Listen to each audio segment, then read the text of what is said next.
Hello, everyone. Welcome back to the third episode of our series, Podcast Presents. Want to know how a small business can improve its lead generation? I should say you clicked at the right video then. Lead generation has become of paramount importance in the world today. Considering the number of small businesses and startups rising with time, along with their substitute, it is known for a fact that if sales don't rise, the business will fall. And here comes the essence of generating leads, which plays a major role in boosting sales. Let us know how. We are joined today by Bhumish Seth, the marketing lead at Whatnot, to help us explore more on this topic. But before that, let's hear from Bhumish about what he does. Thank you, Niharika, for such a kind introduction. My title says a marketing lead, but I'll tell you my actual work that I do. I'm responsible for lead generation and making sure that the number of leads that my organization gets or my sales team gets are increased with the passing time. Okay. So I think with respect to today's topic, we have the right person to guide us through. So my first question to you, Bhumish, is very basic. How do you define what is a lead? And what do you mean by an improvement in lead generation? How do you basically categorize it? Okay. I generally divide or segregate my audience into three parts. First of which is anonymous visitors, people who visited your website but did not talk to you or did not have any conversation with you. Second, prospective customers or leads who actually started a conversation with you and are interested in your product but haven't bought your product yet. And the third are the people who have actually bought the product. So the second part here, the second kind of audience is called leads. Now, why this is important is, let's say every company has a revenue target to achieve. Now, to achieve that target, they have salespeople, they have different sales tactics and stuff like that. But how do you build this sales pipeline? How do you get people to talk to your salespeople? That is where leads come into picture. The more leads are generated, the higher amount of pipeline is generated for the salespeople, and they eventually can generate more revenue. So linking it back to the first sentence that you used, that without good sales, no organization can survive. But planning for sales actually begins by generating higher number of leads. Okay. Right? Yeah. Okay. So now lead generation is the second step. Before that, we need to have traffic on the website. But Correct. Considering that there is a small business which has a lot of traffic on its website, but they aren't leading it anywhere. So what can that small business do in that case to improve on their leads generation? Sure. So generally, most businesses actually face this problem at some point in their journey. They put in a lot of SEO efforts, they start paying Google ads and stuff like that and start bringing the traffic to the website.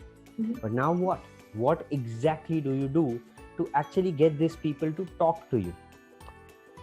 So to do this, I would recommend three very specific tools. The first of them is a tool which is a combination of two tools, one of them being an analytics tool and the second being a pop-up tool. Now, what the combination of these two is supposed to do is, whenever a person is on the website on a certain page, you need to get that information of your customers. So the analytics tool takes this information about your visitor, whether this person is understanding what is there on the page or not. And the pop-up tool actually tries finding out whether this person would be interested in more information around the information that he's already reading, right?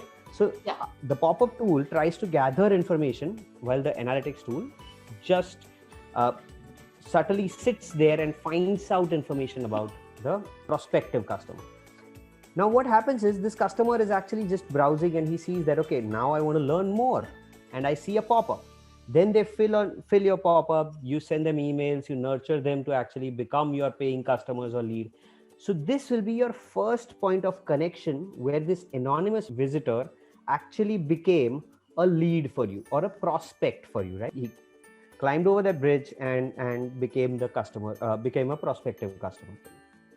The second kind of tool is called a chatbot. We all know what a chatbot is, right? Chatbot majorly because chatbot is going to start that conversation with your prospective customer who has come on your website. And the third tool, which I very highly recommend, is called content gating. You don't give away everything in one go. Make sure that a part of your content is visible. Make sure that that part of the content is actually very interesting. And then you tell your audience who is reading the interesting part to give that business their email ID or certain contact information, and then you let them read more information. A lot of tech magazines like TechCrunch or TechSite, all of these actually use content gating to get more information about their visitor.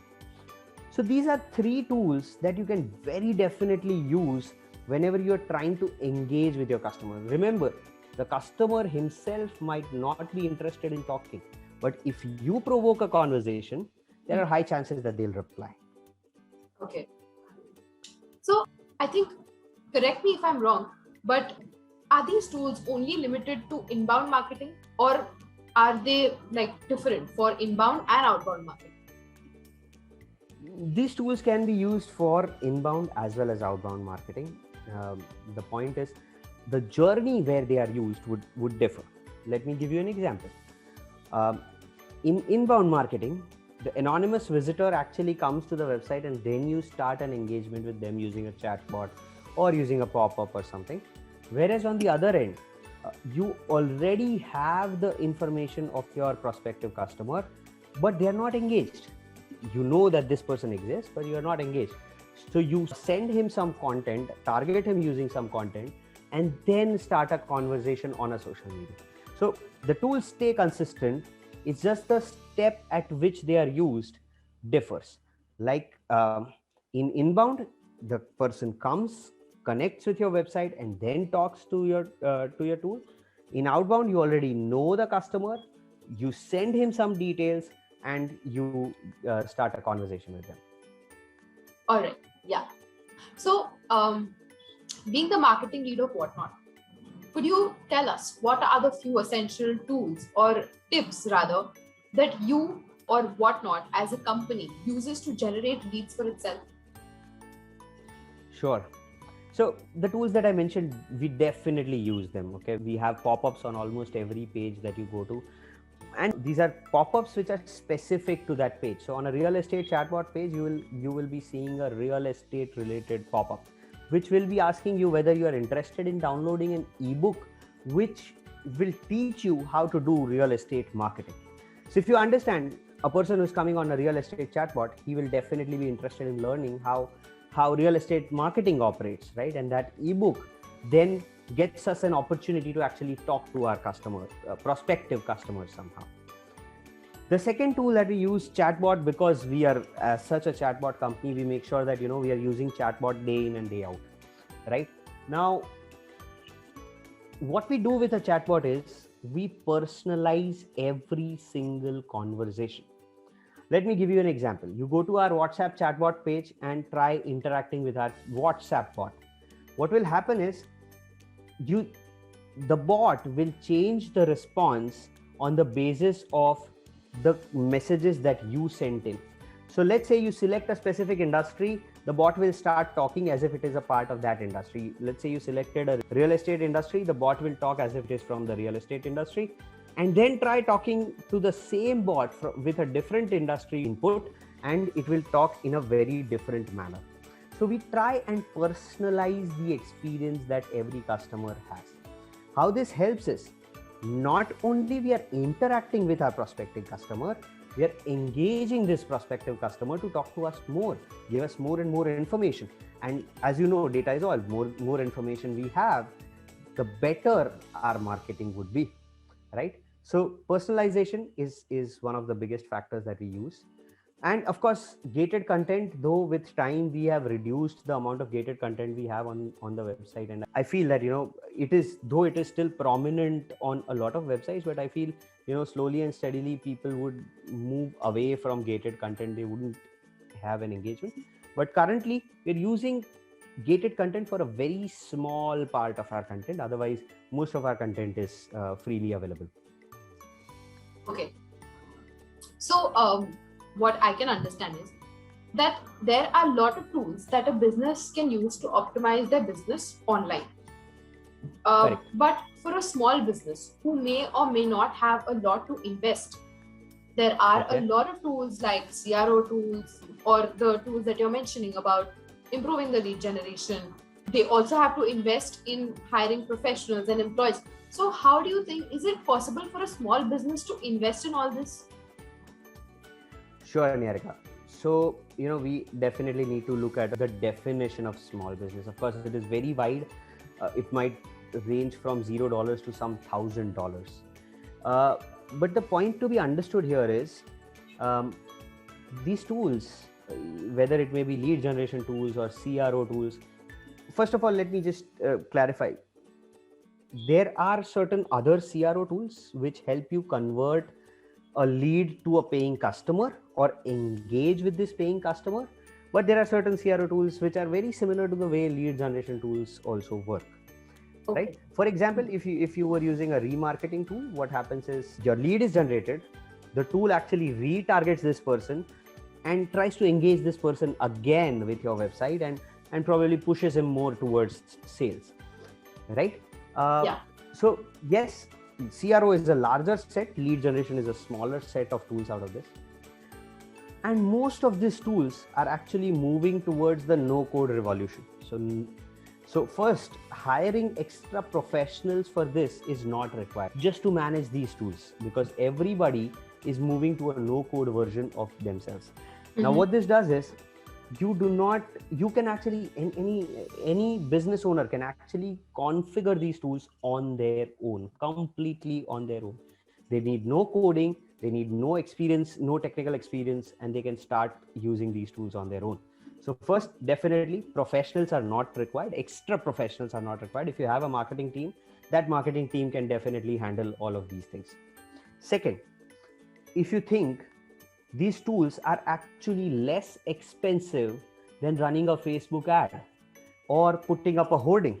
I'm talking of range of industries, hence I'll pick up examples which range, which are at two ends of the spectrum. So running Facebook ads or probably putting up a hoarding costs you way higher than having a chatbot, and it produces higher number of results than running a Facebook ad and having a hoarding. Hoarding, definitely you cannot measure how many people actually saw the hoarding and actually bought your product. Similarly, Facebook ads, they produce a lot of junk. Right? Sometimes, I'm sure most of us would have observed this, that a lot of junk is produced from Facebook ads. Yeah. Whereas a chatbot or a pop-up tool is actually engaging with the customer who has come on your website. This is a customer which is higher in value than somebody who is giving their information on social media. And this person has come to the website. The tool is engaging with that website. There are higher chances that you will be able to push this person to sales faster than pushing a Facebook lead to sales. Okay, yeah. Now, there is one last question that is actually striking my mind right now, which is that all the tools that you mentioned right now, they seem more like they can be used when there is a website for a business. But what about businesses who do not have a website of their own? They operate through other channels, maybe through social media platforms. Like we know examples of a lot of businesses that want to operate through Instagram or through WhatsApp. So how do they improve their lead generation? Right. So tools like chatbot actually can be used on social media also. Okay. Now let's think about the customer journey for a business which is running a complete social media business, right? Let's take a clothing store which is actually posting its designs and SKUs online on Facebook, and from there people are supposed to purchase.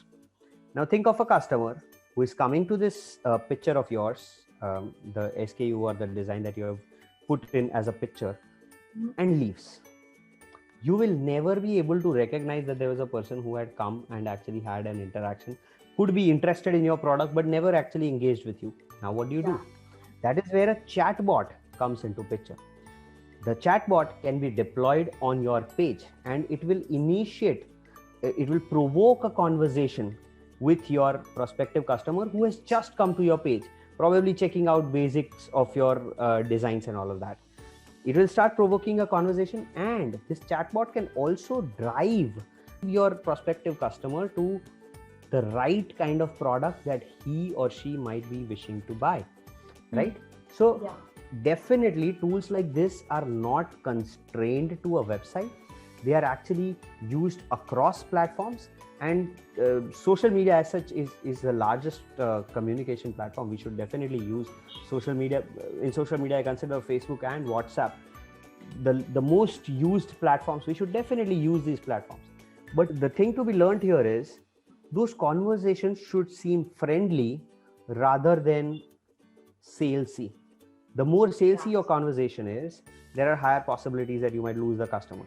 But when you, in a friendly manner, try engaging this user and actually take him to the right product, nothing's better than that. Okay. Right? Yeah. So I just want to reiterate it. These tools, or a chatbot in particular, can be used for various functions and for different platforms, and any business in any particular industry can make use of it, right? Absolutely. Absolutely. All right. Thank you so much, Bhumish, for this interesting conversation. This was episode 3 of our series, and it was great having you here and giving us some valuable information on our topic. Thank you so much, Niharika, for having me. Thank you. All right. For the next week, we have another guest for diving deeper into these series. Lastly, thank you for watching and listening. If you have any questions, drop them in the comments below or email us at hello@podknot.io.